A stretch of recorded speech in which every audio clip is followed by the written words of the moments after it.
Thanks, Michael. Hey, Tyler. Good to see you. Thanks for doing this. I know you're not looking past Thursday's game, but I'm going to ask you to anyway. You know the formula: win at home, pick up points where you can on the road. The fact that you drop points at home against Canada, how much, if at all, does that make you, you know, want to get something out of that game or need to get something out of that game in addition to taking care of business against El Salvador and Honduras? Thank you. Yeah, as always, the mentality coming into camp is obviously the game by game mentality, right? You can't look too far forward because you know that almost ultimately becomes a distraction to the games that you have coming up. But we know that Canada coming into this camp is obviously a super important game. Going to Canada, like you said, we would have liked to get 3 points. When we played them at home. But now we look to improve on that performance. We're going to watch and cut a lot of video from our games, but we know that they have a strong team. But we look forward to going up there and obviously trying to get 3 points. Next will be Paul Tenorio from The Athletic. Hey, Tyler. These are the first three opponents faced in qualifying. Obviously, it'll be a much different situation in that you were on the road, or in Honduras and home against Canada. I wonder, when you look back at those games, how much can you use them to prepare for facing these opponents a second time, or do you kind of have to scrap it because you figure El Salvador and Honduras are going to play you much differently at home, or now being on the road than they did at home in September? Thanks so much. Yeah, I mean, I think that when you play teams multiple times in any competition, right, the key is obviously adapting on what you didn't do well in the first time around, and obviously looking to improve. And we're gonna watch some of the video, I'm sure, of what we need to do against El Salvador. We're gonna break them down, but one thing that the coaching staff does really well is they put a game plan in place that's ultimately gonna give us the best chance to succeed. So going into this first game against El Salvador, the conditions when we play down there are gonna be a lot different now. When we have a great fan base here in Columbus, and we look forward to having them behind us and giving us that extra support and energy. But we know that they're going to be three important games nonetheless. We'll go to Ron Blum from the Associated Press. How did you, Tyler, find training this morning? And we're using thermals, gloves, and that. And how does cold change the game and the way you play, if anything? Yeah, it's obviously cold out here, but something that I've been used to. Growing up in New York and playing academy games throughout the winter on turf fields. You're used to this. Pushing the snow to the side and being able to play and enjoy it. The cold is not going to stop us from doing what we do. If anything, it's just going to cause us to run a little bit more to stay warm. Next will be Grant Wall. Hey, Tyler, it's good to see you. I wanted to ask about sort of your last month at club level and going through a coaching change where a coach in Jesse, who you knew really well for a long time, was no longer there, and a new coach coming in. Was there ever a point when you were concerned about whether you'd be getting enough time on the field under the new coach to be totally ready for this round of qualifiers? And how have you gone through this process of getting time on the field recently? Yeah. Whenever you go through a coaching change, it's always going to be, an adaptation period, him finding the players that, he trusts the most, ones that are performing. When a coach comes in, maybe you're in form, maybe you're not in form. It's ultimately up to the player to decide that. But, I've created a very good relationship with Domenico Tedesco when he came to the club. And, he told me that he trusts me. And, I came off the bench, I think, 3 times before the break, but been able to play every single game since the break now. So, I'm feeling good, feeling in form, feeling confident. But no, I was never in doubt. Every single time we've had a coaching change, I've been able to figure it out and find time on the field. And, I trust in my ability. So at the end of the day, it's just up to me to perform and show the coach. We'll go to Jeff Carlisle from ESPN FC. Thanks, Michael. Hey, Tyler. It seems like you and Eunice and Wes have gelled together really well in that midfield. And obviously, you and Wes have a history. But how has that process been? How was it that you were able to kind of complement each other so well? Because it doesn't always work out that way, but in this case it has. Yeah, absolutely. It's a good question. I think that from the first time we just met each other off the fields, all of our personalities just gelled well together. And I always find that people that you get along with well off the field, you always find a certain type of chemistry on the field. And for me, when I look at the types of players that we're all very different players in a certain sense. Weston is a very box to box midfielder. Eunice a little bit more, but he can do a lot of things in the attacking half of the field as well. And I'm just a little bit of a more defensive minded midfield. So when you look at the qualities of each of us, I think that it really does balance each other out very well. Next will be Daniel Nora from Univision. Hi, Tyler. How are you? Thank you for doing this. In the whole process of the qualifiers, you have been the captain of the team. How can you describe that responsibility, not only in the field, but off the field? And how do you think that had helped you in being a better player in the national team?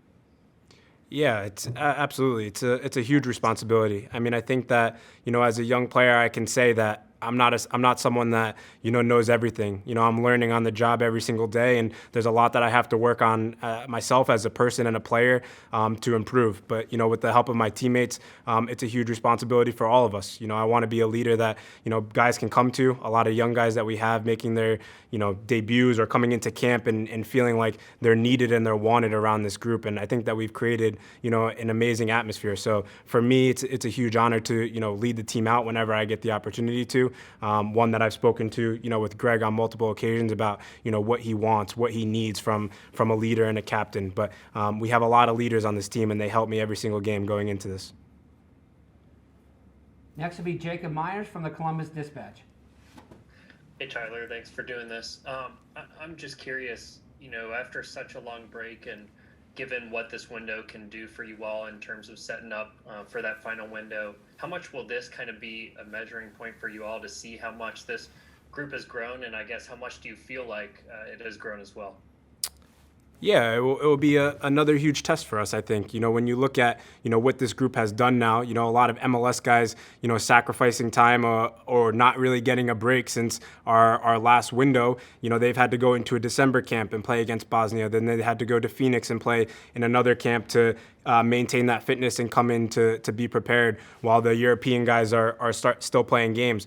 There's a lot of things that, the coaching staff and U.S. Soccer has had to manage in order to get the best group of guys together. So I think that coming into this camp, you're going to see guys that, have obviously still been playing games, but guys that are going to need to play major roles in order to help us reach our goal of qualifying. We'll go to Jerry Zagota from the Star Tribune. Hi, Tyler. What are your recollections of the worst conditions you ever played in? And if you had to choose, would you rather play in heavy snow or really frigid, like it could be single digits air temperatures here in Minneapolis? Yeah. Playing in New York, I've played in a lot of conditions, that weren't great. I've definitely played in snow before. I've played in Colorado in a snowy game when you couldn't see where out of bounds was on the field and using an orange ball. So, I've definitely played in some definitely tough conditions. But, for me, it doesn't matter at the end of the day. The cold is the cold. In Germany, it's cold, not quite as cold as here yet, but it's getting there. So, we're used to it. So far, and fingers crossed, weather forecasts for Minnesota do not involve heavy snow. So we're hoping it stays that way. Next, we'll go to Ivis Scalarsepp from SBI Soccer. Tyler, thanks for the time. Good seeing you. First part, Domenico Tedesco is someone that Weston obviously knows very well. How much did it help kind of being able to pick his brain on Tedesco as a manager, and what was Weston's kind of biggest piece of advice for you on playing for Tedesco? And as far as this window goes, Greg mentioned that their players could play 3 games, or could start in all 3 games. It could be those situations. You're someone who did that, has done that before. What kind of challenges does that present? Playing 3 qualifiers in a row like that? How is that different from 3 club games? Yeah, so starting with the games, usually when you play 3 club games in like a Europe English week, we call them, I want to say you mostly have 3 days in between before each game.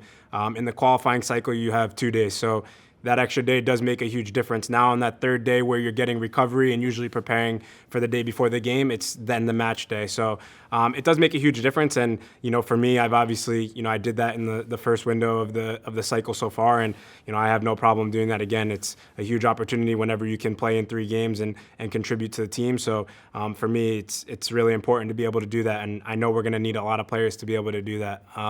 As far as Tedesco goes, as soon as he got hired, I did text Wes, and Wes responded to me right away and was just like, he's a great manager, has a lot of brilliant ideas. He thinks that he's going to be really successful with Leipzig, and for me, he just told me, continue to do what I do, and obviously trust in my ability, because he'll want players like me, which was important. It's good to hear from Wes, obviously. We'll go to Charles Bone from MLSsoccer.com. Hi, Tyler. Yesterday, Anthony talked about the confidence that he feels and that he has in the group, and I wonder how you handle the balance between, I guess, confidence and humility, because you talked about getting maximum points from the first window, and ever since then it seems like it's been one game at a time, and I know you want to have that mindset, but also at what point do you guys kind of step up and sort of state who you want to be, and that you want to expect to take full points in every game, and that you have those kind of high aspirations for the group? I mean, I would tell you right away, I don't ever go into a game and say I want to tie or not get maximum points. For me, and the whole point of playing and competing is you want to win and get 3 points. So, of course, but, when you start to look too far ahead, and I'm already thinking about playing in a game against Canada that's overlooking a good opponent in El Salvador, where we went to El Salvador and drew. So I don't want to have the mindset of looking too far ahead and creating a distraction for myself. I want to stay focused on exactly what's in front of me and what the aim and the target is. But, exactly like Anthony said, we have great confidence in our group when we're playing at a high level and we're all focused on that one goal and what we need to do, and not looking too far ahead is when we've always achieved our best results. Next will be Michael DeCourcy from Sporting News. Yes, Tyler, I wanted to ask you about, you was mentioned earlier about the chemistry you have with Eunice and Weston. If there is player rotation in the midfield, and it seems likely, how do you maintain that, and how much do you hope that the 3 of you can be out on the field together for these 3 games? Yeah, it's obviously, it comes down to how everyone's feeling and how we come out of each of these games. They're obviously not easy games. It's going to really require a lot of energy, a lot of focus, both mentally and physically. But we do know at the end of the day, if we do need to rotate players, we have so many amazing players that we can put into position. But yeah, like you said, when the 3 of us are out on the field, we feel like we have a strong chemistry and we're able to dominate games, and that's important, obviously. Next will be Brian Sciaretta from American Soccer Now. I know this kind of piggybacks on that, but specifically the form that Weston and Eunice are coming into this camp is particularly high. I think it's probably as high as, Greg Berhalter said as the roster was announced, Weston's in the form of his life. Discuss the expectations that you have specifically because of that form, and whether you believe you guys are in a position to play better than even normal based on that. Thanks. Yeah, I mean, right now Weston is scoring goals for fun, so I'm gonna hold him to it and put a little bit of extra pressure on him that he needs to score some goals now. So every time we get a set piece and there's a good delivery, I'm thinking that he's gonna score. And as far as Eunice, obviously he's had a great performance in a big game for his club, and to see him playing regularly now at Valencia is super important as well. So yeah, like you said, I think form coming into competitions like this is always super important, because you come in with this confidence and a little bit of swagger, and you help dictate games at the end of the day. And being a young team, I think it's important that all of our players have confidence.